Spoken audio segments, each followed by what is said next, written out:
Yes, plus 2 students. Welcome to our physics class. Students, till our previous video, we were discussing about the capacitance of a parallel plate capacitor.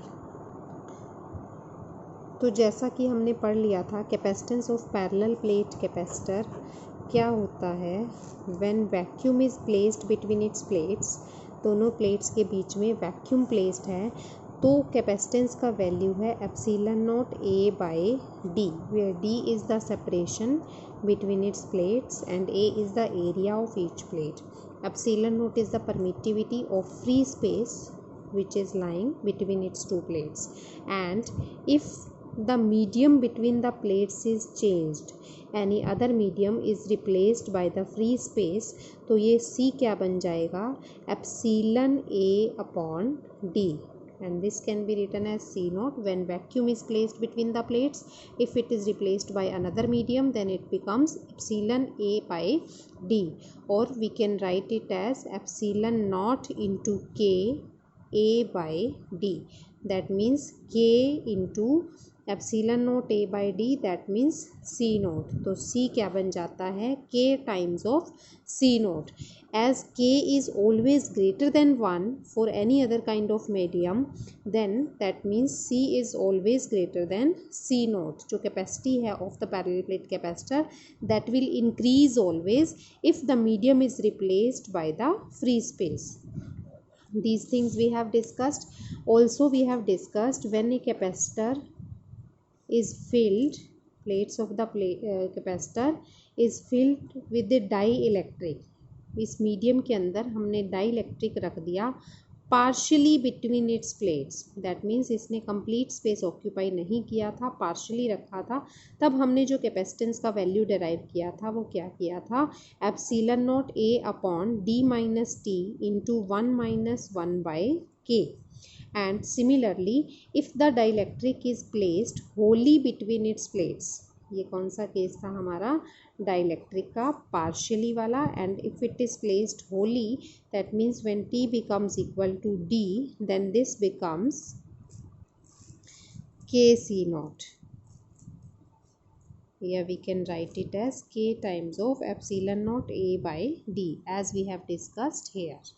Similarly when a conducting slab is placed between its plates partially, conducting slab को जब partially रखा तो जो capacity आई that was epsilon naught A upon D minus T.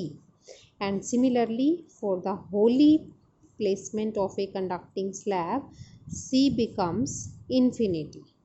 ये 4 cases हमने कल discuss किए थे प्रीवियस क्लास में. तो 4 केसेस से हमें क्या कंक्लूज़न मिलता है कि जो सिंपल कैपेसिटी है of a parallel plate capacitor जब when vacuum is placed between its plates तो कितनी थी epsilon naught A upon D.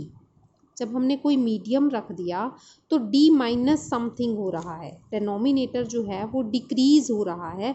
If denominator decreases that means value of the capacitance increases. Similarly another case में देखें तो C naught का K times हो गया, as K is always greater than 1 तो C विल अगेन इंक्रीजेज.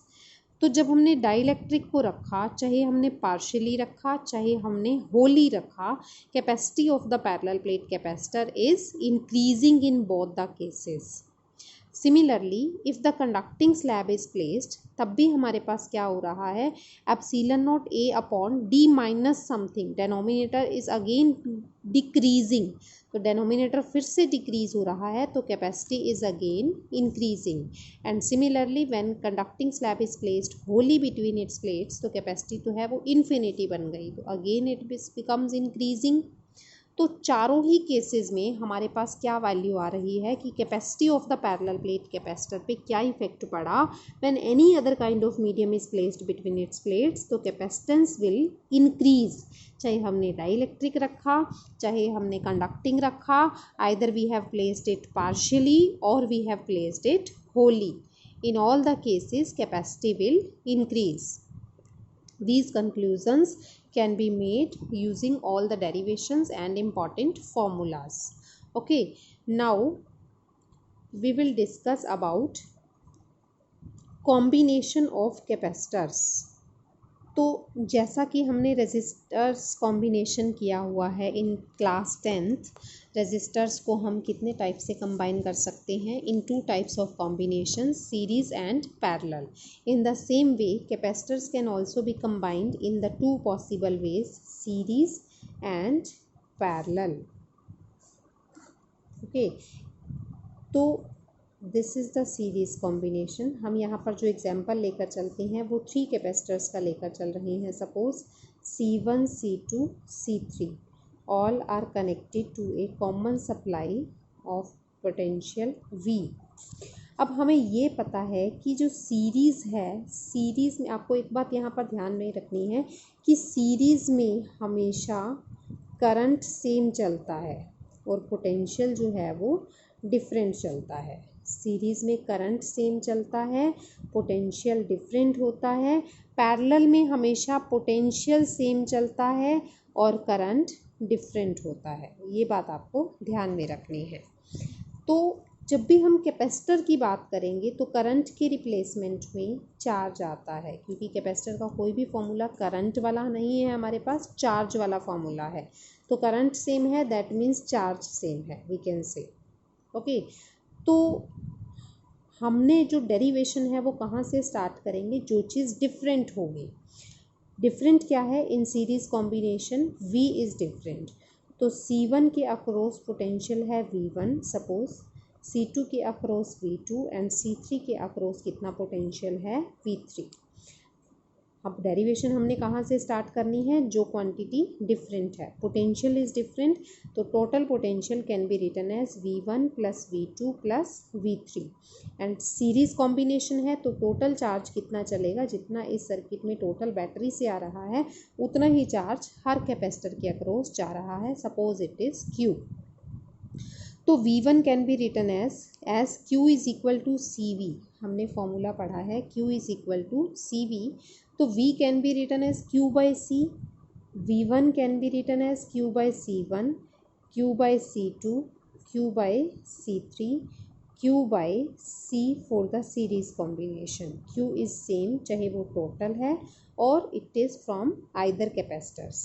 अब Q can be taken common from the right hand side, 1 by C1, 1 by C2, 1 by C3 is equal to Q by CS। Q से Q cancel, तो result हमारे पास क्या आ गया? 1 by CS is equal to 1 by C1 plus 1 by C2 plus 1 by C3। जो result हमारे पास resistors के केस में, याद होगा आपको 10th क्लास में सॉल्व किया था for the parallel combination. Series में सिंपल एडिशन आता था, पैरेलल में रेसिप्रोकल्स के एडिशन के इक्वल रेसिप्रोकल आता था। तो कैपेसिटर्स के केस में वो रिज़ल्ट यहाँ पर थोड़ा अपोजिट है।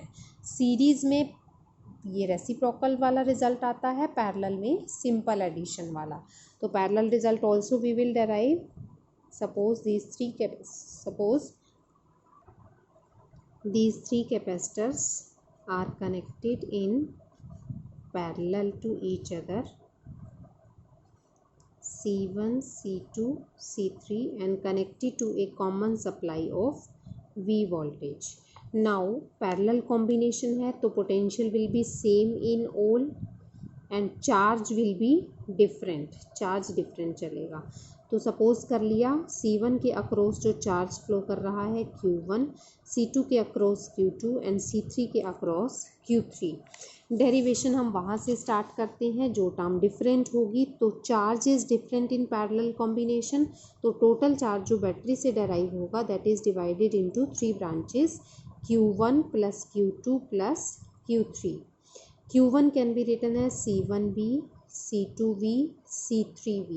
V is same because it is parallel combination.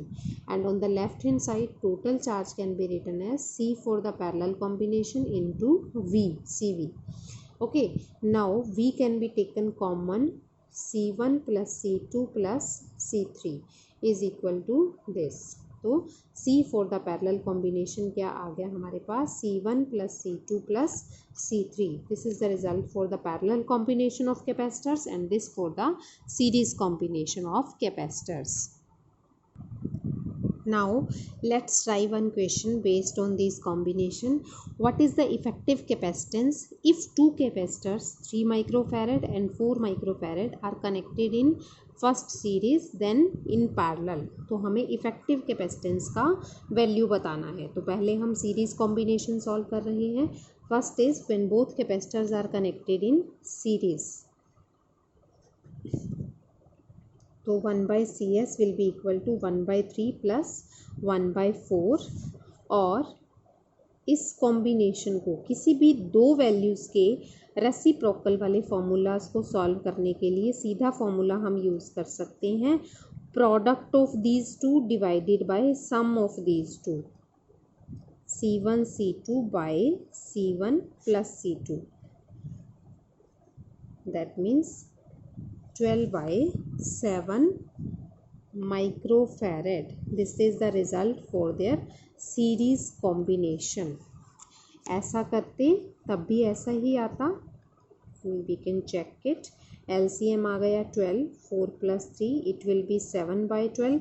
1/CS is equal to 7/12. That means CS will be equal to 12/7. तो रेसिप्रोकल लेके LCM लेके सॉल्व करेंगे, फिर लास्ट में फिर से रेसिप्रोकल करेंगे.